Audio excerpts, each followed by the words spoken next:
Hey guys, what's going on? I'm here at Port Adelaide Football Club, the Power.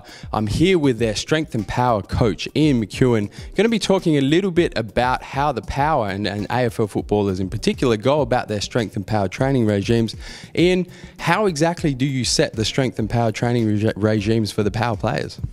Well, I guess it depends on the time of the season, what we actually do. I think in pre-season, we've been very fortunate this year to maybe get in 4, maybe 5 sessions with a lot of the boys, and that's on top of what they do outside on the field.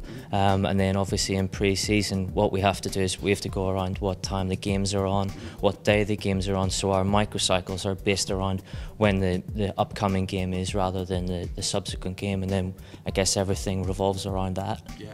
Okay. So in the off season, when you've kind of got free slather as to you know how you train the players, how do you go about structuring their Strength and Power regime? Well, I guess what we're looking for is we're looking for a lot of athletic development in everything that we do, because we want to make sure that it's transferred out to the field in every way possible. So everything from our hypertrophy sort of stages, we don't really have a classical hypertrophy program which we would go through. We would be more looking for our guys to develop their hypertrophy through their strength development and through the development of maximal strength and power and subsequent power from that. Again, sort of generally we would work in 4-week blocks, working ourselves up in sort of our sort of step loaded process, and then obviously after 3 weeks we have a deload. And that would, in pre-season, that might be an off week or that might be an easy week. In season, we don't obviously get the same opportunity to do that, and we pretty much have to keep constant the whole way through. But again, that tends to be, we get a little bit more time in pre-season, and we're able to maybe put in 3 or 4 cycles like that, where we develop our strength, our power, our max strength, and our hypertrophy all in kind of one block. So would it be correct in saying that in the off season it's really about trying to build up strength and power, and then during the season it's about trying to maintain that strength and power? Is that how you go about it? Yes, it is. It is. I think one of the things that I've tried to stay away from is this idea of maintenance. I think that every session we should be always developing our strength, and no matter what time of the season that is, I think you've always got to be, particularly with such a young squad that we have, we can't just be sitting on our laurels that what we have in February has to last the whole way through the season. We have a very long season. We expect these guys to get stronger over a long time, so our long-term plans are in place, but we also want to expect these players to develop each week and get the best out of themselves. So although it's typically, you would maybe call it a maintenance program, you're actually looking to have an intensity which is constant development of the players throughout the season. And that is different to like you said, to the conventional thinking where you do use the off season to build and the during the season to maintain. How exactly have supplements played a part in that process for you? Well, I think a huge part of it is periodizing our supplementation along with our training, and working with Andrew to make sure that what we're doing in the gym is married with what fuel they need, either pre-training and then post-training, and then more importantly as well, to make sure that the quality of the recovery is excellent, because we need them to be excellent every day that they come in. So we need to make sure that our nutrition is spot on from both a clean eating and eating habits point of view, as well as from a supplementation point of view. And obviously different types of footballers, depending on the position they play, have different strength and power requirements. Do you go in terms of how you plan their strength and power regimes? Is it based on position, or is it based purely individually on each player? I think what we classically do is they'll train in their line, so they'll train per position, but in terms of programming and what they do in terms of how they get coached, it's all about their individual needs. So it doesn't matter if they're at back or midfield, whatever, they all need to improve individually. It's not about a group goal or anything like that. So if the player needs to improve in anything, that's our goal. And how do you go about actually measuring player improvement in terms of strength and power?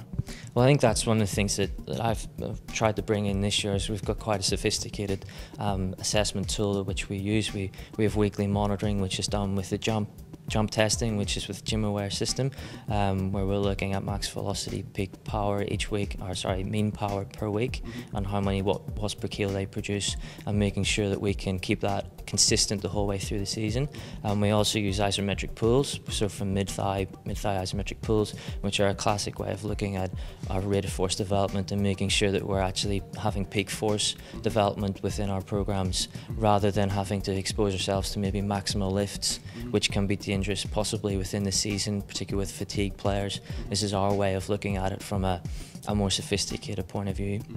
So generally athletes would use the typical big compound movement lifts, the bench press, the squat, the deadlift as a measurement of strength. You guys don't do that at all? Well, we track training, so we track what we do. We track our loads in training and what the maximum exposure they'll get. So whatever the maximum load is they lift per week in a bench press, a squat, a deadlift, RDLs. We also look at more of our sort of more classic AFL sort of lift because of the injury prevention side of things, which we have to be on top of as well. So things like our eccentric hamstring loading, we make sure that we're monitoring the load and the intensity of which they're lifting at, and the quality of the lift, which is obviously very important as well.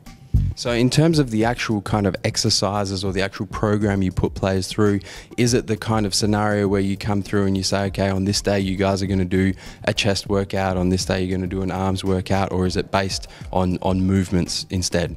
I guess in pre-season we get to do a little bit of an upper body, lower body split, sort of 3-4 day a week type thing. But unfortunately in season we have to keep everything pretty short, so we make sure that we're getting our maximal intensity through our lift. So it'll be things like squatting and making sure that we're getting really high intensity lifts out of that. So it might be 2 sets of 4, 2 sets of 2, that type of thing. But again, then in the pre-season we can look at maybe doing upper body days, lower body days. We do it not necessarily from a strength development point of view, but more from an overall load point of view, to make sure that the guys aren't getting consecutive days on their feet, particularly with the amount of load that goes through them from a running point of view. So it's very important to make sure that we are marrying what we do in the gym with what goes on the field, to make sure that we're complementing the training that's going on. And something that we hear a lot, especially from performance athletes, is how they implement being sore from lifting weights into playing games or into training. How do you guys go about making sure the athletes aren't sore from their workouts when they're actually playing AFL? Well, I think there's two sides to that. I think from what we're trying to develop is a culture where actually you got to welcome a little bit of soreness, particularly DOMs, not injury soreness, but DOMs. DOMs means that we're working, and if we can get DOMs in season, that can't be considered a bad thing. But then also, if we're still getting a stimulus which is still getting that type of muscle soreness, then we're getting adaptation. And as I said at the start, if we're getting continual adaptation throughout the season, that's exactly what I'm looking for from our players, to be continually better. So that's a plus side for me. I guess the management of it and the recovery side of it then is to make sure that when game day hits, that the DOMS is minimum, if anything at all. And we've been able to do that by making sure that the guys are robust and making sure that their integrity through their body is very, very strong in pre-season, and preparing them for making sure that they can lift heavy in season. So that's kind of one of the long-winded way of looking at it, but it is something which is slightly different to what typical AFL players would be used to.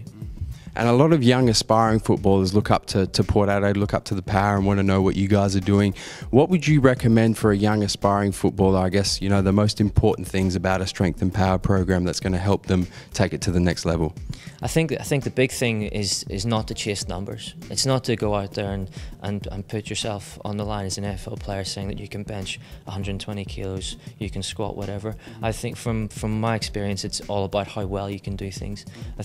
I don't care if you can come in and you can only bench press and squat 60 kilos, but if you can do that ass to grass and better than anybody else, there's a potential there for me to improve you exponentially. Whereas if you come in and you're already broken because you've chased numbers too early, you're in a world of pain, unfortunately, from the very start. So what I recommend is that make sure that people try to be as athletic as possible. So make sure you expose yourself to as much types of training as possible. So whether that be Olympic lifting, powerlifting, get out of the gym, do other things. Make sure that you're capable of doing any type of movement which can improve your athletic ability on the field. So gymnastics, that type of stuff. It's sort of lost in the in the quagmire of the training and what we all want to be big and strong, but I think it's being big and strong in the right ways as well. That's very important. So there you go, guys. You've got a little bit of an insight from the strength and power coach at Port Adelaide Power, Ian McKeown, on how the Power go about structuring their strength and power for the Power regime in the off season and then during the season. Ian, thank you very much for your time. It's a pleasure. All the best with it. Thank you. And guys, I'm coming to you from MassiveJoes.com.